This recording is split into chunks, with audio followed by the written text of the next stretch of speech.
Bonjour, je suis Clémentine de mariage.net et aujourd'hui nous allons faire un petit voyage dans le temps.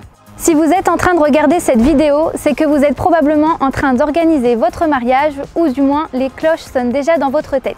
Mais dites-moi, vous êtes-vous déjà demandé comment vos parents ont organisé leur mariage? Aujourd'hui, nous allons voir ce qu'étaient les mariages dans les années 80 et 90.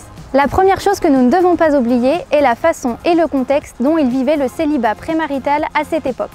Je suis presque sûre qu'en ce moment même, vous êtes en train de regarder cette vidéo depuis votre canapé ou votre lit, sur votre smartphone ou sur votre tablette et que votre partenaire est à côté de vous ou dans une autre pièce, en train de regarder une autre vidéo, de jouer à la console ou d'enregistrer sa propre vidéo YouTube. Qui sait? Eh bien, dans les années 80 et 90, la plupart des couples ne vivaient pas ensemble, le mariage étant le signal de départ de leur vie de couple.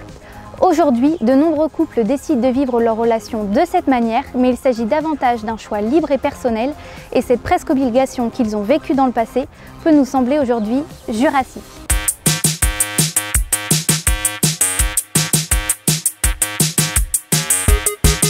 Alors, comment s'organisait le mariage à l'époque?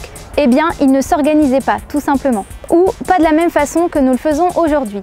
Le plus important était de trouver le restaurant où se déroulerait le banquet et le lieu de la cérémonie qui se déroulait généralement à cette époque dans une église, puisque la plupart d'entre elles étaient des cérémonies religieuses. Et devinez qui décidait de la décoration, du thème et du style du mariage? Eh bien, c'était le restaurant qui se chargeait de tout. Il suffisait aux mariés de choisir un pack complet qui leur plaisait. Il n'y avait pas beaucoup d'options et pas beaucoup de choix de personnalisation. Et vous êtes en train de vous demander, mais la wedding planner les a bien aidés à organiser tout ça? La wedding planner dont vous parlez n'était pas encore née.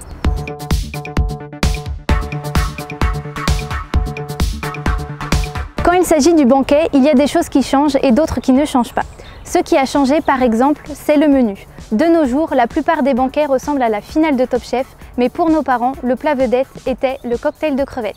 Ce qui n'a pas tellement changé, en revanche, c'est le dilemme de la liste des invités et de l'organisation des tables afin que personne ne se crêpe le chignon et que tout le monde se sente à l'aise.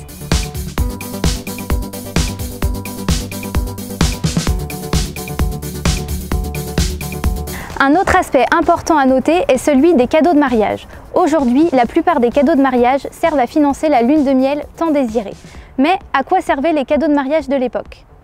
Les cadeaux étaient destinés à couvrir les dépenses du nouveau petit nid d'amour car comme nous l'avons dit en début de vidéo, la plupart des couples ne vivaient pas ensemble avant le mariage, ce qui impliquait la création d'un nouvel espace où vivre.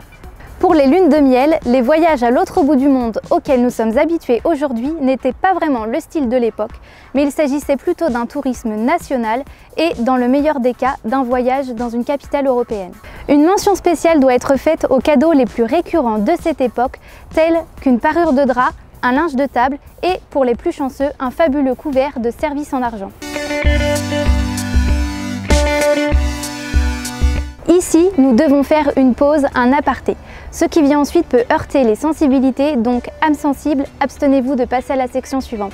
On dit souvent que les années 80 et 90 étaient les meilleures années. La meilleure musique des années 80, le meilleur cinéma des années 90. Mais personne ne parle des robes de mariée et du look des années 80 et il doit sans doute y avoir une raison à cela. C'est sans doute pour cette raison que personne ne se souvient de ces robes de mariée. Les robes de mariée ont sans doute connu une passe difficile à cette époque, même si je suis sûre que vos parents étaient très beaux. Mais tout était poussé à l'extrême. Des robes très extravagantes, très chargées, avec beaucoup de perles, et plus la traîne de la mariée était longue, plus la mariée était considérée comme jolie. Mais qui a eu cette idée étrange? Ce chapitre donne lieu à une réflexion profonde sur la mode nuptiale.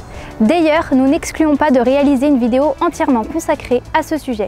Donc si vous êtes intéressé par une vidéo spéciale robe de mariée vintage, n'hésitez pas à nous l'indiquer dans les commentaires.